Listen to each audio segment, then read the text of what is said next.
In this video, we'll show you how to schedule a display ad. The local pizza store, Abo's Pizza, would like to place a coupon ad. John called, and you'll notice here that you might have more than one point of contact. If you have a different contact, you can certainly add one. But John called to place the ad. If it's a different person, you could change it. Notice that Account Scout will load the assigned sales rep. This is the salesperson who will get credit for the sale.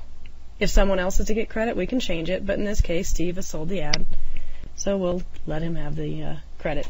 Account Scout provides reports to help you with your commissions, whether you pay by money collected or the sale made. We'll begin by entering a brief description for this ad. This will appear on the reports, the invoices, the statements, and the run sheet. So let's go ahead and enter the lunch coupon. Pizza and drink. And now we'll specify the sales type to identify the revenue account. We're going to categorize this as the display ad. If you section your paper, you can tell the software where in the paper you would like to run. We're going to tell it to go to cuisine. The retail manifest or the run sheet will group all these ads together in their sections and give you your inch counts. So you might not have sections in your paper, and that's fine. You don't have to use this.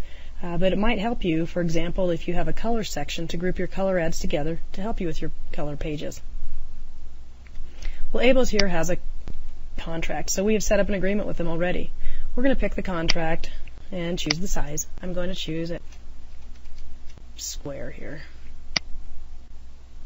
But don't worry, if you sell by the inch or the line, you can sell your inch rates and you'll specify the dimensions of the ad. Account Scout will then automatically compute the rate when you schedule the run. And for the modular ads, Account Scout also will compute the rate and the dimensions when you schedule the ad. Because your fees can vary by publication, as well as with the modular, these publications can have different sizes for like the 8th page square. Abo's wants to run in both the Boulder and the Littleton papers. They asked for color. And they might require me to have a purchase order number so they could submit it up to get reimbursement elsewhere at a different location.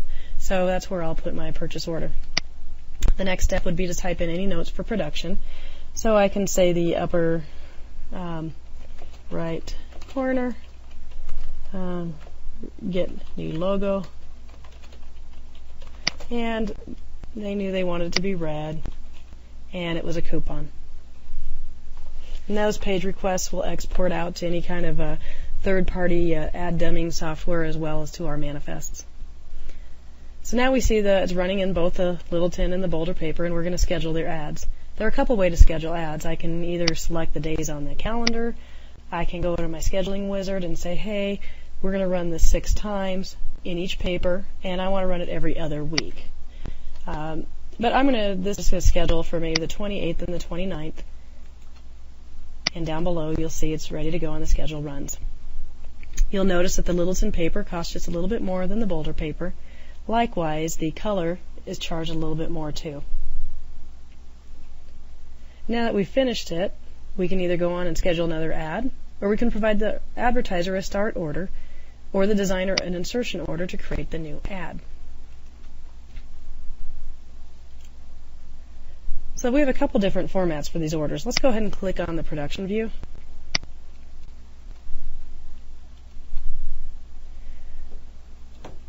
This is so your production team can work together and build the ad. They'll see the dimensions here, a 2x377, the 8th page square dimensions, and they have the instructions that it's a color red and it's in the upper right corner. If they have any questions, they can see who ordered it. It was John, and his email, and that the assigned sales rep is Steve. This can be circulated down below around the office to track the life cycle of the ad. After they design the ad, the order can then be given back to the ad proof, with an ad proof, to the sales rep to confirm the accuracy. Also, you might want to provide the advertiser an insertion order. This lists the details of their ads before it is invoiced. I can save this off as a PDF as well, and makes it easy to email to them.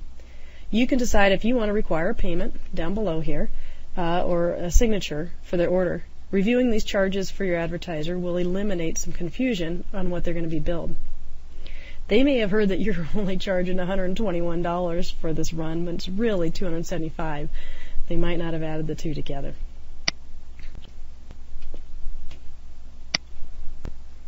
Now, if your advertiser is completely hesitant, you can instead provide a price quote for them. Let's say this is good until the 24th, and I'm going to apply that as a price quote. Down below, you can see in my column that these are now quotes. Also on the far right, it has been converted to a quote, and this information will not appear on any of my manifest to disrupt any of the production work. Price quotes are very similar looking to the insertion order, and they can be saved as well as to PDF to send off to your client.